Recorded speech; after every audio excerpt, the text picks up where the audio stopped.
Whenever we hear that a phone's going to get a Pro model, we tend to think that's going to be bigger and better in every way. But is that really the case?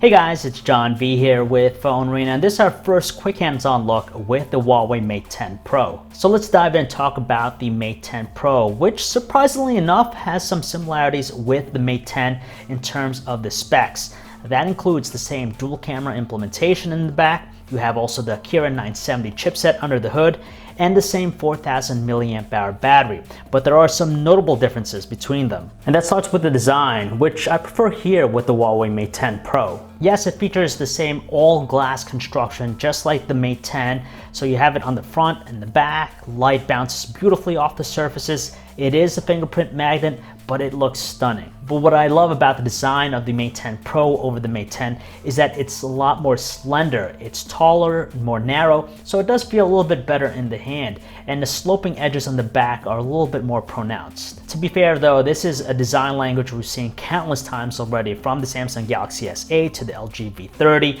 This all glass construction with curved sloped edges has been done before. What's better too with the design of the Mate 10 Pro over the Mate 10 is that it has an IP67 construction, so it's water and dust resistant, although they did axe the 3.5mm headphone jack. What really puzzles us is the display here with the Mate 10 Pro.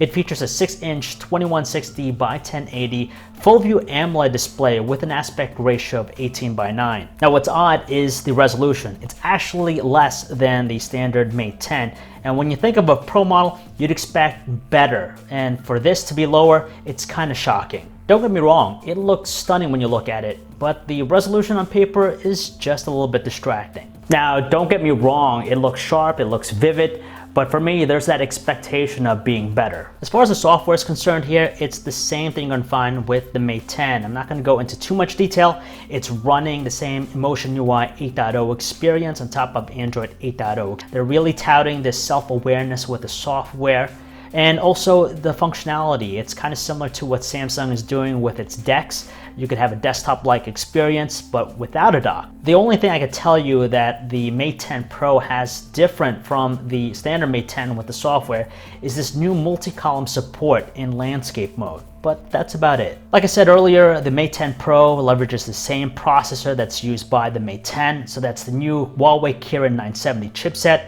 but is available in two different variants. You have one that has 4GB of RAM and 64GB of internal storage, while another one has 6GB of RAM and 128GB of storage. Unfortunately, there is no micro SD card slot for expansion, which is kind of strange because you have that with the Huawei Mate 10, but not here at the Mate 10 Pro. At the same time too, it's packing the same dual camera implementation as the Mate 10, no different whatsoever with the hardware. So that breaks down to a 12 megapixel RGB sensor and a 20 megapixel monochrome one.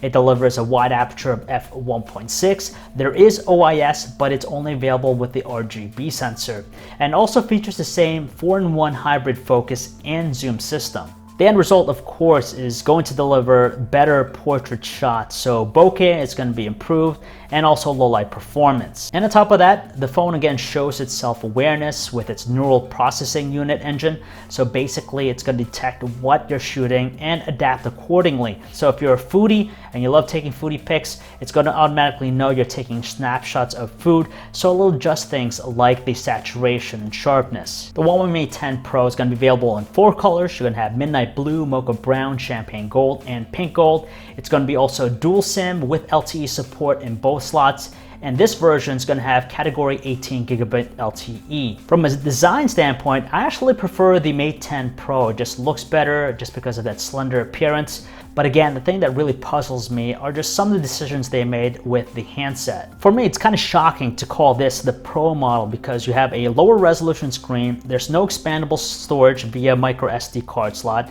and there's no headphone jack whatsoever. Therefore, knowing all that, it does make for a tougher argument to go with this phone over the standard Mate 10. And that's going to be crucial because when you think about all the stuff I mentioned, I'm hoping the pricing for this phone isn't going to be something crazy.